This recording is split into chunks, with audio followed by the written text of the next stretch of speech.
विमोचन कैलेंडर का विमोचन हो चुका है। अब आगे का कार्यक्रम शुरू करते हैं। सबसे पहले मैं हमारा मुख्य अतिथि श्रीमान सेन साहब से मैं निवेदन करूँगा कि वो हमारे बीच 2 शब्द कहकर सबको संबोधित करें। हाँ भैया। सम्मानीय अध्यक्ष परमानंद जी, मंचासीन हमारे सभी आकाशवाणी परिवार के साथी चित्तौड़ा साहब और उपस्थित मातृशक्तिमान बंधुओं, नव वर्ष की इस वेला में आप सभी का मैं अपनी ओर से बहुत बहुत स्वागत अभिनंदन करता हूं। लेक सिटी रेडियो श्रोता संघ निश्चित तौर से समय समय पर कई कार्यक्रम आयोजित करता है और उसमें जाने का अवसर भी मिलता है। इनका एक ही मकसद रहता है कि जितने भी उदयपुर के रेडियो श्रोता है, प्रेमी हैं, वो आपस में जुड़े, आपस में बातचीत करें, एक खेलकूद की भावना से जागृत हों और फिर उसी आधार पर पिकनिक के आयोजन भी होते रहते हैं समय समय पर, जिससे पारिवारिक एक रूप से जोड़ा जा सके और इस मंडल को, इस संघ को बहुत आगे बढ़ाया जा सके।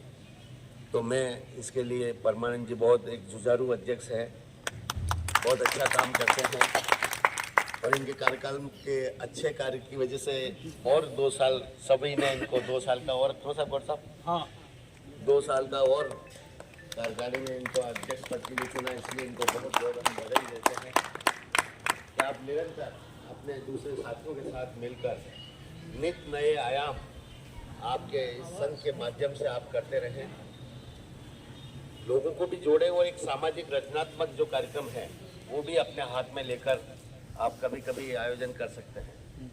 जैसे इतने अपने साथी हैं, कोई ब्लड डोनेशन का काम भी आप कर सकते हैं, है ना। कभी कोई चिकित्सा शिविर भी लगा सकते हैं, ज़्यादा बड़ा नहीं लगाने की ज़रूरत है, डायबिटीज़ का या बीपी का लगा दें, उसमें कोई ज़्यादा खर्चा नहीं है। तो ऐसे आयोजन भी आप अगर सार्वजनिक जगह पे करेंगे तो आपका एक जो मंच है वो उसको एक और निगाह मिलेगी, लोगों के निगाह में वो आएगा और निश्चित तौर से आपका होगा। तो इस तरह के सामाजिक सरोकार के कार्यक्रम भी अगर हम अपने संघ के माध्यम से करेंगे तो बहुत अच्छा रहेगा। मैं इस अवसर पर, गौड़ साहब आप विद्वान आदमी हैं, वन विभाग से सेवानिवृत्त हुए हैं। मैं अभी कल वन विभाग के कार्यक्रम में गया था, बर्ड फेस्टिवल में, तो गौड़ साहब को याद आया, मैंने कहा यार गौड़ साहब वहीं थे, एक प्रशासनिक अधिकारी के रूप में वहाँ अपनी सेवाएं देते थे। अभी वो हेमंत सूर्यवंशी भी वहीं है, अभी वो लेखाधिकारी के रूप में वहाँ उनकी पोस्टिंग हुई है, 2 साल हो गए। कल ही वो मिले थे, वो कहे मैं यहीं काम कर रहा हूँ। तो इस तरह से कई कार्यक्रम करते हैं और आप जानते हैं कि एक विद्वान पंडित के रूप में ये अपनी सेवाएं देते हैं, नवरत्न जी गौड़ साहब। इनको आप लोगों ने इतना नहीं देखा होगा, तो निश्चित तौर से कभी कोई आयोजन इस तरह का हवन कीर्तन करवाएंगे तो इनको आगे करोगे तो निश्चित तौर से आपको पता लग जाएगा कि किस तरह के पंडित साहब हैं। तो इनको भी हम बहुत, और इनकी भी एक जोड़ने की, साथियों को जोड़ने की बहुत अच्छी इच्छा रहती है कि काम होना चाहिए। और जितने भी लोग यहाँ बैठे हैं हमारे साथी, सब एक से बढ़कर एक है, किनका परिचय क्या दूँ और किसके बारे में क्या कहूँ।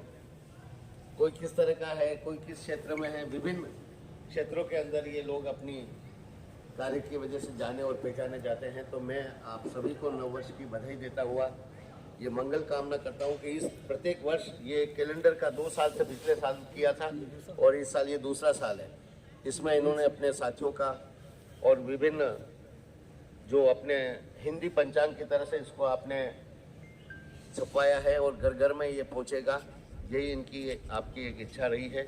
तो मैं इसके लिए भी आपको बहुत बधाई देता हूँ और पुनः एक बार आप सबकी मंगल कामना करते हुए मैं यही कामना करूँगा कि आने वाले समय में ये संघ बहुत निरंतर कई अच्छे सामाजिक सरोकार के कार्यक्रम अपने हाथ में लेकर आए। हम उसमें जो हमारी सहभागिता होगी हम भी उसमें आपके साथ रहेंगे। बहुत बहुत बधाई, धन्यवाद।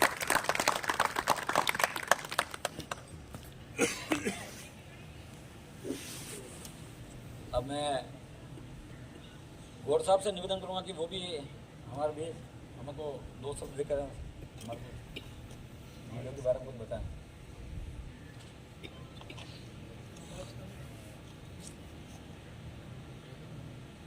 सर्वप्रथम आगंतुक अतिथि इमाम सैन साहब, मंच पर आसीन महिला प्रमुख हमारे संगठन की सविता जी, सैन मैडम, जीना जी,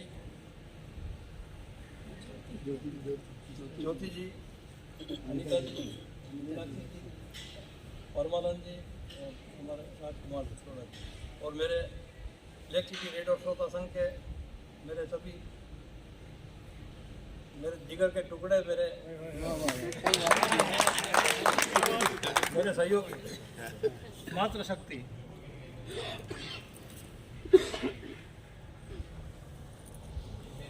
रेडियो तो करीबन करोड़ों लोग सुनते हैं, और रेडियो श्रोता एक विशेष लोग बाग हमारे को भी पूछते हैं कि श्रोता संघ का क्या मतलब होता है ना। रेडियो तो हम भी सुनते हैं। तो एक दो तरह के चीज़ें होती है, संगठित क्षेत्र और असंगठित क्षेत्र। मजदूर हजारों होते हैं लेकिन एक कोई यूनियन से जुड़ा हुआ होता है। तो ये मेरे ख्याल से जब ये श्रोता संघ किसी ने बनाया होगा तो उसके दो कारण रहे होंगे। एक तो श्रोताओं के हितों का संरक्षण, श्रोता के साथ कोई अन्याय नहीं हो जाए, और दूसरा पगड़ियाँ पहनने, दुपट्टे ओढ़ने की लालसा। नाराज मत होना।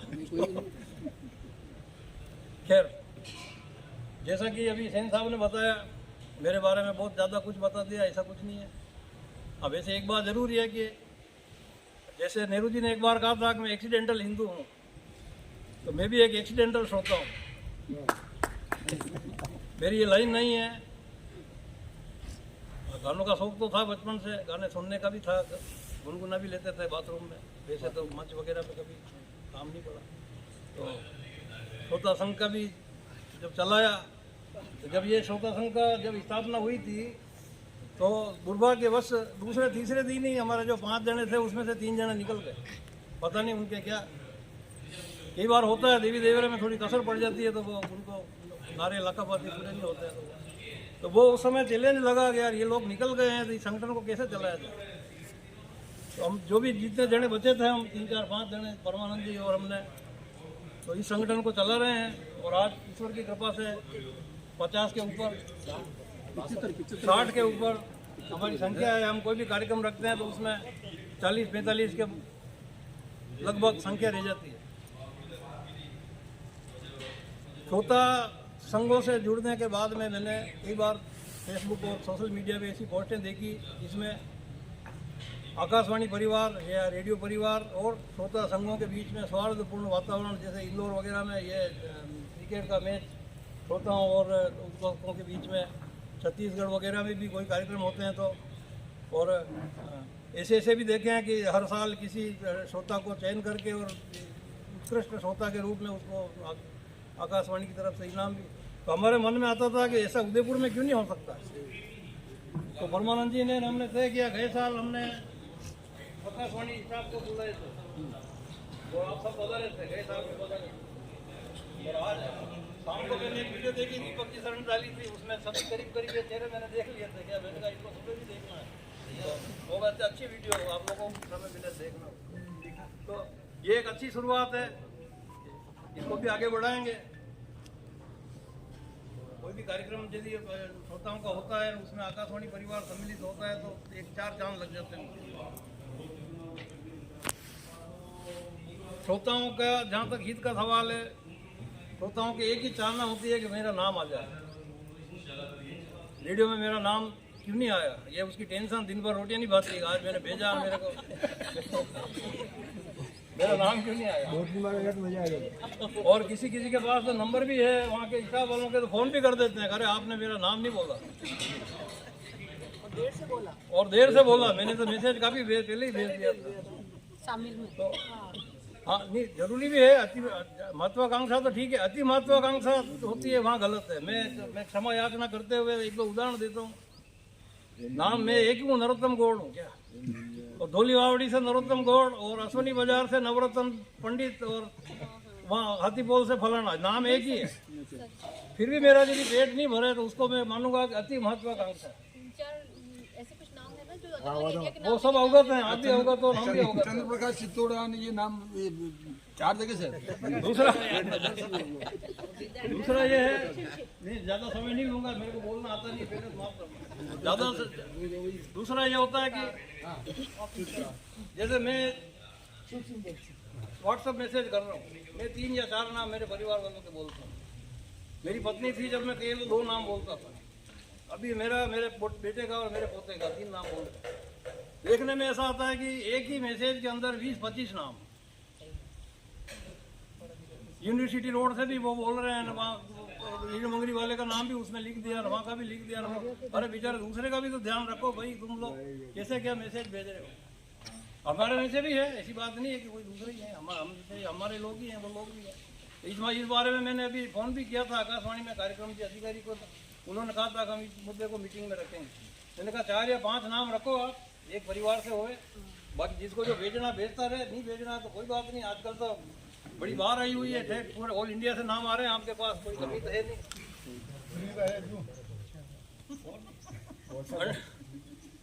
अच्छा, अड़ीबाजी 3 रुपए लगते थे। ये जो श्रोता संघ का जो अब तो सभी जने भेज रहे हैं, कोई बात नहीं। श्रोता संघ का जो काम है, ये एक अड़ीबाजी में भी चलता है।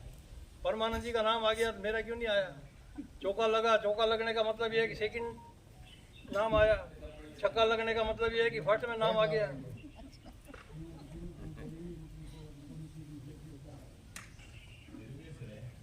देखो दोनों हाथ साथ में चलते हैं क्या? कई बार ऐसा भी देखने में आया। मैंने विविध भारती से एक आरटीआई लगाई और मैं मुकदमा ठेठ दिल्ली तक लड़ा, 2 साल तक मुकदमा लड़ा।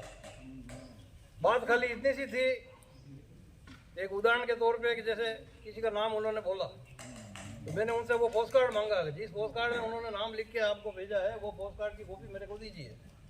उन्होंने मेरे को नहीं दी। मेरे को अपील में जाते ठेठ तो दिल्ली में जो मुख्य सूचना अधिकारी भारत सरकार है, उन्होंने मेरे से पूछा, यहाँ वीडियो कॉन्फ्रेंसिंग से पेशी हुई थी मेरी, विविध भारती बम्बई का स्टाफ था, मैं था और सूचना आयोग अधिकारी मैडम थी, जज थी। तो उनको बड़ा आश्चर्य हुआ कि ऐसे मुद्दे भी यहाँ ठेठ दिल्ली तक आ गए क्या। मैंने तो वो विविध भारती वालों का ये लॉजिक था, साहब ये इनके नाम नहीं बोला इसलिए यहाँ तक लड़ते हुए आ गए। मैंने कहा ये झूठ बोल रहे हैं, आप नाम उन्हीं का बोलो जिनके नाम आपके पास आए हैं। गत वर्ष एक कार्यक्रम था, शायद वो मैडम इस बार नहीं आए, उन्होंने एक बात कही थी कि श्रोताओं के नाम हमारे पास इतने रटे हुए हैं कि भली वो मैसेज नहीं भी भेजे तो भी हम उनका नाम बोल देते हैं। नहीं, कृपया ऐसा नहीं करें। नहीं अब तो नहीं हो रहा था, मैं इसलिए आज है नहीं। अब नहीं हो रहा है, अब नहीं हो रहा है, पहले होता था, अब नहीं हो रहा। हाँ, ऐसा अगर जरूरी है, मान लो जैसे पोस्ट कार्ड वगैरह के प्रोग्राम होते थे, प्रोग्राम हमको चलाना, लिस्ट बनी हुई है तो वहाँ तक कर ठीक है। लेकिन फिर उसका फैसला ये हुआ कि उन्होंने को सरेंडर होना पड़ा। साहब हमने तो ये फरमाइशी प्रोग्राम ही बंद कर दिया। मैंने कहा जब इनसे नहीं संभल रहा है, इन्होंने अच्छी बात है प्रोग्राम बंद कर दिया। जब और सुनने में ऐसा आया कि मैंने इंटरनल मेरे सूत्रों से पता किया, मैंने कहा ये बंगलोर से एक राजाजी नगर से एक नाम आता था दिन में 4 बार। मैं नाम नहीं बोल रहा हूँ, परमानंद जी ने बोल दिया एनआर प्रसाद। मैंने पता लगाया, मैंने कहा इस व्यक्ति का नाम 4 बार कैसे आता है और ये फरमाइश तो भेजता ही नहीं। तो जवाब वहाँ से ऐसे तो स्पष्ट दे नहीं सकते, उन्होंने कहा था ऊपर से आदेश है। तो मतलब श्रोता का नाम रेडियो में आना इतना महत्वपूर्ण हो जाता है कि ऊपर मंत्री लेवल तक का भी प्रेशर उद्घोषकों पे और आकाशवाणी स्टाफ पे पड़ता है कि